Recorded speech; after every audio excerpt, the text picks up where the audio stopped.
Assalamualaikum. Kali ini gue mau review thriller melalui video.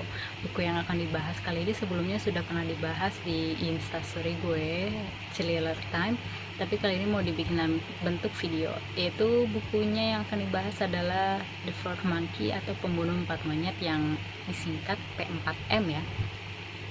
Buku ini dibagi menjadi banyak POV atau sudut pandang, point of view. Jadi nanti kita akan bahas terlebih dahulu identifikasi tokohnya, kedua baru isi bukunya. Identifikasi penokohannya. Jadi point of view-nya itu ada Porter, Claire, Ness, Emory, korban sandraan, terus yang kelima buku harian. Porter ini detektif senior di kepolisian Metro Chicago. Dia ini atasannya si Claire sama Ness. Claire sama Ness ini sama, dia detektif di kepolisian Metro Chicago juga, tapi yang lebih sering nyelidik bareng Porter ini adalah si Ness. Terus ada Emory, korban sandraan P4M ini kondisinya sangat mengenaskan karena dia masih bertahan hidup dengan kondisi telinga yang diamputasi. Oke. Terus ada buku harian. Buku harian ini ditemuin sama Porter di saku pria yang tewas ditabrak bis. Nanti kita akan bahas siapa pria itu. Pas dibaca-baca sama Porter, ternyata buku harian ini tuh punyanya P4M. Isinya tuh nyeritain tentang masa kecilnya P4M. Porter ini nggak pernah naro buku harian ini ke dalam barang bukti kepolisian. Jadi dia terus nyembunyiin dari media massa dan kepolisian. Nggak tahu, dia punya alasan tersendiri lah buat nyimpen itu kenapa. Kita lanjut bahas isi bukunya. Jadi mulanya itu ceritanya ada pria yang tewas ditabrak bis, dan menurut polisi pas dicek lebih lanjut ternyata kayaknya si pria ini tuh OTW nganter paket ke sebuah alamat. Nggak lama setelah berita ini turun, ada berita lainnya yang cukup urgent gitu. Jadi ada seorang cewek dikabarkan hilang sudah berhari-hari. Terakhir kali terlihat sedang jogging di taman area apartemen mewahnya dia. Terus akhirnya si polisi ini tuh bagi tugas.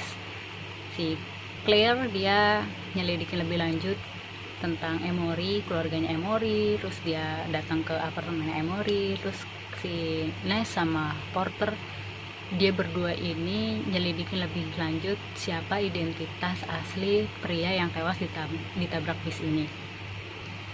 Jadi saudara-saudara, potongan daun telinga itu adalah sebuah kunci. Jadi sebelumnya ini tuh udah ada kasus yang serupa. Jadi ini udah bukan hal yang baru lah di kepolisian Metro Chicago ini dah. Sebelumnya juga udah ada laporan mengenai keluarga korban lainnya yang ngaku kalau dia nerima paket berupa bola mata, potongan lidah, dan juga telinga. Pelakunya ini dinamain pembunuh empat monyet, bukan karena ada 4 pembunuhnya, tapi melainkan 1 orang. Kenapa namanya pembunuh empat monyet? Karena pelakunya ini tuh ninggalin clue gitu kalau dia ini tuh punya semboyan dari Jepang yang terkenal itu tuh yang 4 monyet, nutup mata, nutup mulut, nutup telinga, terus sama nutup dua-duanya gitu. Jadi artinya tuh tidak melihat yang tidak baik, tidak berbicara yang tidak baik, tidak mendengar yang tidak baik, dan tidak berperilaku yang tidak baik. Jadi itu yang melatar belakangi si pelakunya untuk menjadi serial killer. Kenapa dia ngebunuh korbannya tuh dengan mutilasi organ-organ panca indera si korbannya? Kenapa motifnya kenapa? Jadi sebelumnya tuh ada 3 atau 4 korban kalau nggak salah tuh. Salah satu korbannya ya, contoh ya, dia ini meninggal jadi korban tewasnya si P4M karena ibunya korupsi di kantor tempat ibunya bekerja. Cukup ironis sih, kenapa yang berhasil menguak kejahatan ini si P4M bukan pemerintah atau polisi. Entah karena pemerintah yang tutup mata atau emang kejahatannya belum terendus sama polisi. Akhirnya si polisi ini yang nyelidiki identitas pria yang tewas ketabrak di sini. Jadi polisi ini punya teori, mereka beranggapan kalau pria ini adalah P4M.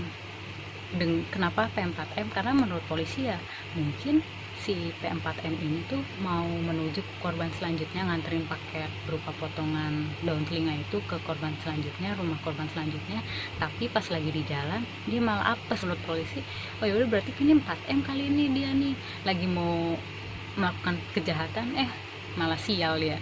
Kata polisi, yaudah nih kita udah tahu dia ini si P4M, ayo kita fokus nyari si Emory secepatnya. Porter si detektif ini beranggapan lain sama polisi. Jadi si Porter ini kan dia punya jiwa anjing pelacak yang sangat kuat, terus instingnya juga akurat kan si Porter ini. Jadi itu dia merasa ada yang ngeganjel dari kasus pria yang tewas tertabrak bis. Jadi dia ngerentetin ulang case-nya, mulai dari paket telinga manusia itu yang ternyata hendak dialamatkan ke sebuah rumah mewah milik Talbot Enterprise. Dan si Porter pun akhirnya meminta pihak kepolisian untuk mengotopsi jenazah pria tewas tersebut supaya lebih akurat lagi. Kebetulan lainnya adalah si Claire ini kan ditugasin buat nyelidikin lebih lanjut siapa itu Emory.